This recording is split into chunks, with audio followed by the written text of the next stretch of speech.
Македонија ми е во срцето. Кога сака работи, кога Не треба.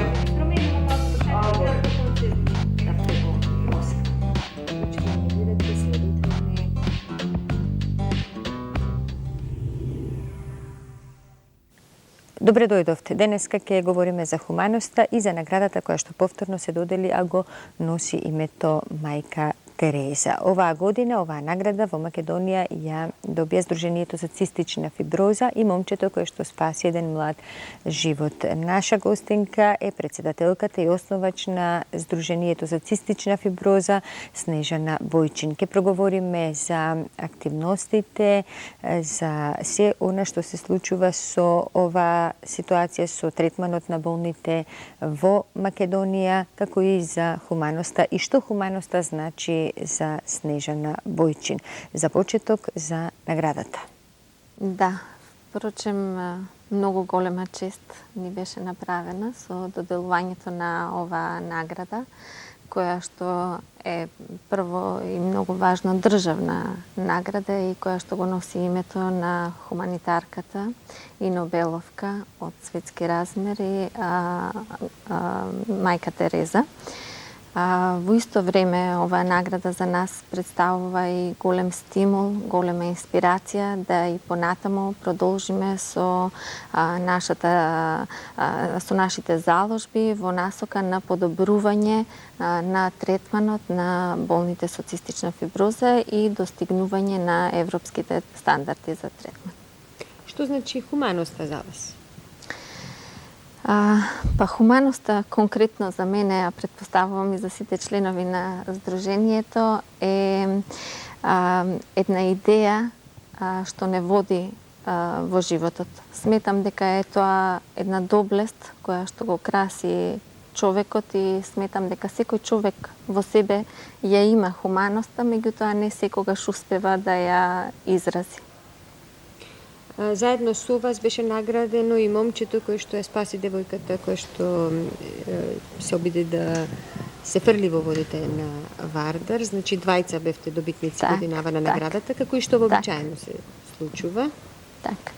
Јас себе користам оваа прилика да изразам честитки на момчето за неговата храброст. Оти не е лесно и не е едноставно да се стави својот живот во опасност за да се спаси нечи друг живот. Секоја чест на момчето и се надевам дека уште многу други луѓе во слични ситуации ќе одреагираат така како што тој реагираше. Да ни кажете неколку збора за Сдруженијето, од кога е формирано, каков е неговиот историјат, што се третира, кои се активностите? Вака, Сдруженијето е оформено кон крајот на 2002 година, меѓутоа морам да кажам дека на почетокот ни беше многу тешко да се екипираме, да видиме на кој начин ние како Сдружение можеме да действуваме во насока на подобрување на третманот на болните, оти тоа ни беше основна цел, бидејќи во таа 2002 година се уште кај нас немаше речиси ништо од специфичната терапија за третман на цистичната фиброза, што значи се беше препуштено на родителите колку се тие умешни и колку се финансиски способни да набават лекови од странство. Сдруженијето опфаќа родители и доктори. Да, тоа е здружение претежно составено од родители и во последно време и од болни со цистична фиброза. Ни кажете сега малку повеќе за активностите. Значи, здружението во последните 5-6 години е исклучително активно. Ние на почеток нашите активности ги насочивме кон подигнување на свеста на здравствените институции за постоењето на оваа диагноза, за потребата од обезбедување на лекови и потребата обезбедување на услови за третман на болните од оваа болест, затоа што тоа е ретка болест, меѓутоа е најчеста ретка болест кај белата популација. Во таа насока, значи, ние успеавме во изминат период да обезбедиме за болните со цистична фиброза некои од специфичните лекови за третман, конкретно 3 лека беа донесени во земјава, регистрирани, а потоа ставени и на позитивната листа на лекови. Успеавме некои од лековите кои што беа присутни во државата, меѓутоа нивното снабдување воопшто не беше редовно и беше многу проблематично да го доведеме до некој ред. Понатаму успеавме во последно време да обезбедиме бесплатна вакцинација со хепатит Б. Во таа насока Министерството за здравство ни излезе во пресред. Понатаму исто така благодарение на заложбите на Сдруженијето во рамките на клиниката за детски болести беше отворен, ни беше доделен амбулантен простор, така да се дислоцира прегледите на болните од болничкиот дел за третман на болните, што значи еден голем исчекор за третманот на болните. Знаете, болните со цистична фиброза имаат многу проблеми со белите дробови, имаат повторувачки инфекции и многу е ризично доколку дете што има некоја инфекција и лежи во болницата дојде во контакт со дете кое што оди на регуларен преглед, односно нема никаква инфекција, тука опасноста од вкрстени инфекции беше многу голема и многу често се случуваше да здрави деца кои што дошле само на еден регуларен преглед се вратат дома со инфект. Болеста најчесто се диагностицира во раното детство, меѓутоа може да се восстанови и во подминати години. Значи, цистична фиброза е најчеста наследна болест кај белата популација, иако како болест е застапена и кај жолтата и кај црната раса.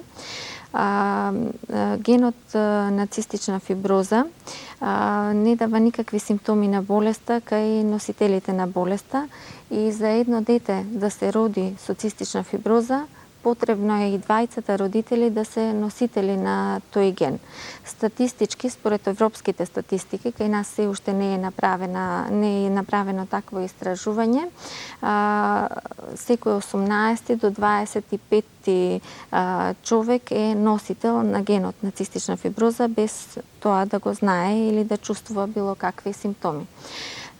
Доколку идните родители и двајцата го носат во себе генот на цистична фиброза, можат да имаат детенце со цистична фиброза, меѓутоа за среќа 50% од шансите се дека ќе имаат детенце кое што исто како нив ќе биде носител на генот на цистична фиброза и 25% шанси дека детето воопшто нема да биде ни носител на генот на ЦФ. Во нашата брошурка која што пред 10 години беше преведена и дистрибуирана до родителите, многу убаво е објаснето, значи како се наследува болест. Болеста е генетска и токму поради тоа има широка лепеза на симптоми. Кај некои болни таа е во многу лесна форма, додека кај некои болни е навистина во многу тешка форма, инаку станува збор за животозагрозувачка болест, мултисистемска болест, болест која што ги напаѓа поголемиот дел од внатрешните органи, почнувајќи и правејќи најголеми компликации и проблеми кај белите дробови на заболениот, понатамо панкреасот, црниот дроб, цревата, потните жлезди, половите жлезди и така натаму, речиси сите внатрешни органи, значи се опфатени од болеста. Околу 70% од заболените чувствуваат приближно исти симптоми од болеста и кај нив е неопходно и многу важно што порано да се диагностицира болеста, со цел што порано да се почне со третманот, затоа што со правилен третман и секојдневен третман, шансите за квалитетен и долготраен живот се многу големи и се поголеми, бидејќи во денешно време многу се работи на унапредување на медикаментозниот третман на болеста цистична фиброза и секоја година со употребата на нови и нови медикаменти се продолжува просечниот век на преживување на болните со цистична фиброза. Сега би можеле да кажеме, верувам дека идните родители многу ќе ги интересира како би можело да се препознае дека едно детенце или едно новороденче има цистична фиброза.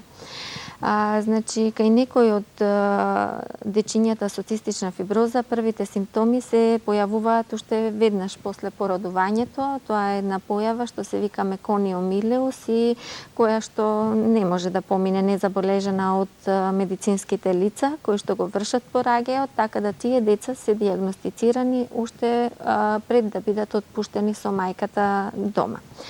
Кај најголемиот дел од болните со цистична фиброза, првите симптоми се јавуваат после првите неколку месеци од животот, па некаде до кај 6-7 година од животот и се манифестира, значи, болеста со чести повторувачки инфекции на белите дробови, меѓутоа зборувам за инфекции во форма на тежок бронхит или други инфекции, бронхопнеумонии и така натаму, кои што бараат болничко лекување на детенцето.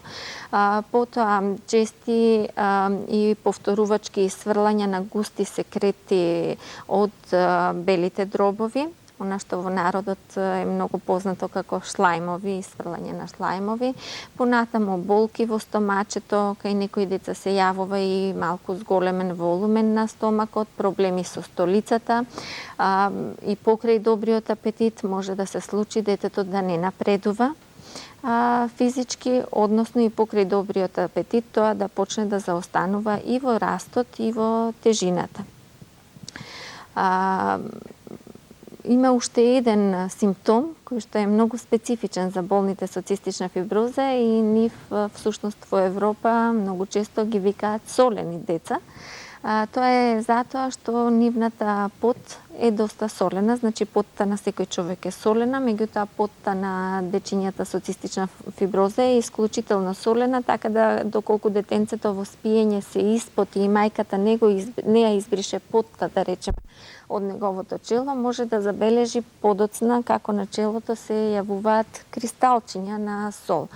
Доколку еден или повеќе од овие знаци идниот родител или родителите кои што имаат дечиња ги забележале кај своите деца, е потребно што поскоро да го информираат за тоа матичниот лекар кој што ќе ги упати на клиниката за детски болести, каде што постои центар за цистична фиброза. Раководител е професор доктор Стојка Нацева-Фуштик, кој што со помош на еден безболен тест можат да утврдат конечно и многу прецизно дали детето има цистична фиброза или тоа било само еден лажен симптом или некоја сличност со некоја друга дијагноза.